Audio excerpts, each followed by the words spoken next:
What's going on YouTube? FitnessKensho here. First and foremost, before I begin this video, if you are new to the channel, I am a personal trainer and I do videos on workout videos, exercise routines, exercise tutorials, meal preps, and just nutritional and diet advice for anyone who needs that. So if you're looking for a channel that has all those good stuff, be sure to click on the red subscribe button here up top. And without further ado, let's get started with this video. So today, we're talking about how to strengthen our lower back. Now, there's several ways that you can strengthen your lower back. One of the main exercises that there are is hyperextensions. People prefer to deadlift. There's actually the back extension machine that most gyms should have, where you can load up the weight, you kind of lean back. But we're not going to talk about any of those exercises. We're going to talk about an exercise not many people do, because I don't really know why a lot of people don't do them, but I do them just because it's so amazing and I feel like so much pressure on my lower back, and I feel like that's how it's going to get stronger. Our lower back takes a lot of punishment, but there's a lot of people who do have weak lower backs. Therefore, we should always strive to have the strongest lower back possible, because when we're doing our compound movements, when we're just living our daily lives, when we're picking stuff off the ground, we use our lower back, and it needs to be at the strongest. Strong lower back, long life. Honestly, that's the way I feel about it. So we should all strive to get a strong lower back. And what exercise are we talking about to target our lower back? We're talking about the good mornings. Yes, good mornings. That's the name of the damn exercise. So good mornings. Obviously, in my opinion, it does put a lot of stress on your lower back. So if you're a person that does have lower back pain, I would suggest start with the bar, very little weight, and just fill it out. Add weight slowly until you feel a little bit of tension on your lower back. Don't try to go too crazy. Don't try to go too heavy. This is not like we're trying to squat. Shouldn't be doing your max of squat on good mornings, because you may be able to hurt yourself.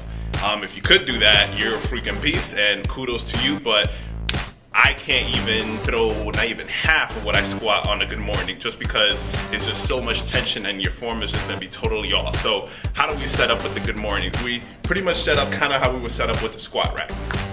Now, in my opinion, if you're a high bar squatter, you don't want to put it too high to the point where it's going to be kind of like at a risk of rolling onto your neck.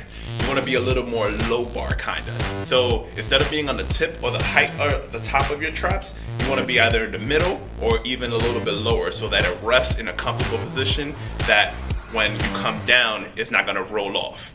Now, key things to remember when you're actually performing this exercise. One is keep that chest up. You got to keep the chest up, because then that's going to create that arch on that back when you come down, and it's pretty much going to load all the tension is going to be on your lower back, and that's what you want. You are going to feel it in your glutes. You are going to feel it in your hamstrings.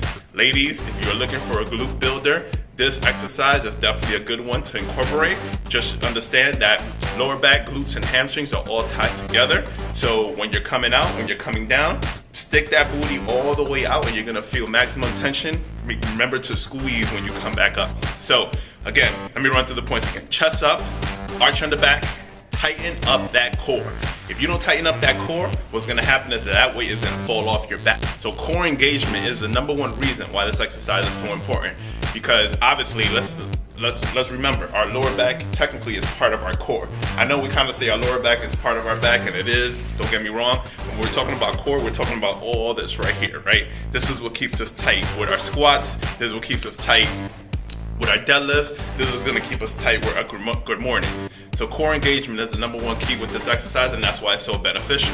So as far as feet stance, whatever feels comfortable. I usually go a little bit outside shoulder width apart when my knees, when my feet's pointing out that way, kind of similar how I would squat, and I'm coming down until I feel tension on my lower back. This could be different for everyone.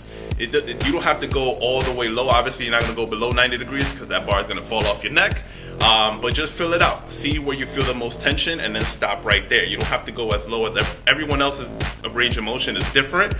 Therefore, go until you feel the tension on your lower back, and then come right back up, extending, fully extending the hips, and just squeezing those glutes when you come right back up. So that is the good morning, guys. If you did like this tutorial, be sure to give it a big thumbs up. Again, if you're new to the channel, be sure to hit that red subscribe button so you'll be subscribed for future videos. Comment below if you have any questions regarding this exercise, anything else I could clarify, and I will see you guys in the next video. Take it easy, guys.